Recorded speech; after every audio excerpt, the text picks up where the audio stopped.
again. Owen Dexter is an ex-dairy farmer and Philip Sims a retired vet. The skills developed in their previous careers served them well when it came to setting up a business on the Canterbury Plains.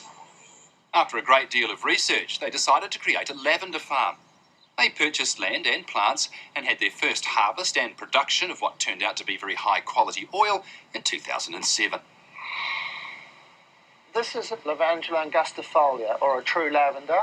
It's a very good producer, and the whole field is planted at 110,000 plants. They'll come out of their winter sleep in end of September, and then again, as you see, this is about our first growth, about the first inch, and now the little flower buds are starting to come through here, and this is what we're frost protecting. We don't winter frost protect, it's just for the flower buds. They will start to purple up in about mid-December, and then they'll be harvested in the first week of January. That's dependent on the weather situation and how cold it's been or how dry it's been. We don't use any herbicide across the field at all, only around the peripheries of the field, and that's just to keep weed seeds from getting into the field. We hand weed or we cultivate the field. In January when we harvest, we'll collect about 160 tonnes of flowers with the harvester, only the flowers we take, and we'll produce about 1,000 litres of oil. There can be late frost and we can lose our crop. So through frost fighting measures, we're able to cope with that. We did a lot of research into windmills and other types of machines, and we came up with this one, mainly because it was not needing consents, it was mobile, and we could just leave it in the shed whether we used it or not. This is a prototype machine that came from Agrifrost in Belgium.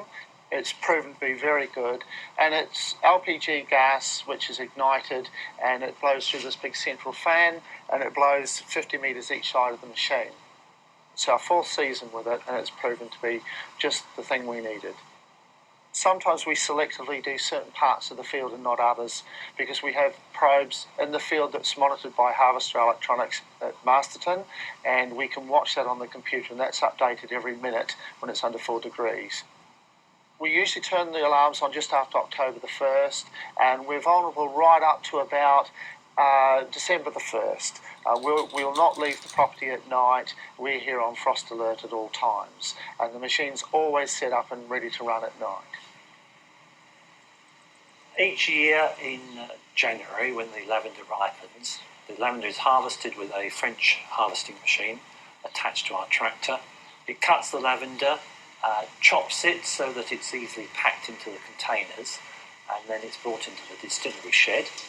We have a large boiler which produces steam to run the distillery, and it then heats the water up, produces steam which is pumped through the lavender. The steam carries the oil off the lavender plants into a condenser. The condenser then cools down the steam and the oil into water and oil, and the oil then floats on the surface of the water. And then off the top of that we extract the oil and collect that in containers. Each step of the way we try and add as much attention to detail as we can. Owen will go out each morning to assess the lavender, assessing the aroma of the plants, the state of the flowers, and we try and make sure that we are here available the whole of January, and we start cutting at the absolute prime time.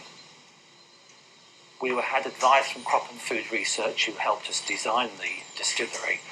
They were advising us that we needed to make sure that the lavender was heated as quickly as possible and that the distillation time was as short as possible, so that in no way the lavender was being damaged.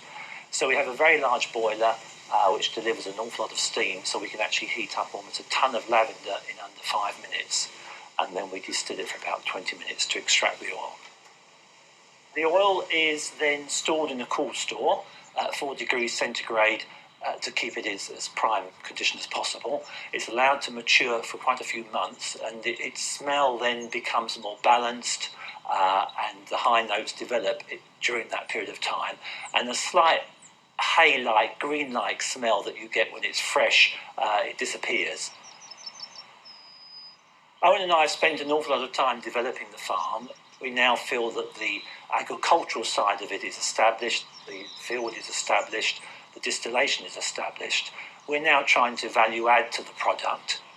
We've designed our own packaging and we distribute that to America, Australia, China, are now selling our own NZLavender oil. So we actually go under our own trade name now, and that's shipped all over the world.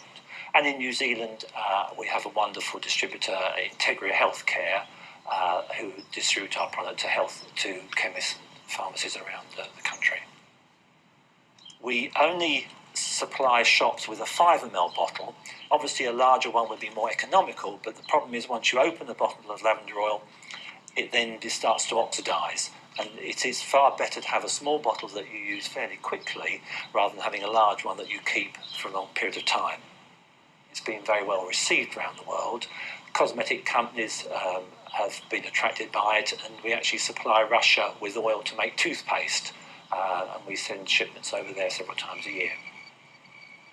But as a crop, it's enjoyable to do, and we've had so much respect given to us by the world.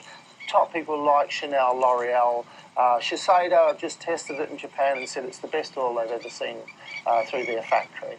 And so that's quite good. And knowing that it's safe for elderly and babies, children, and it's quite a nice feeling. For more information on these and other stories, you can visit our website, which you'll find via tvnz.co.nz. You can also watch this and previous episodes you might have missed on TVNZ On Demand.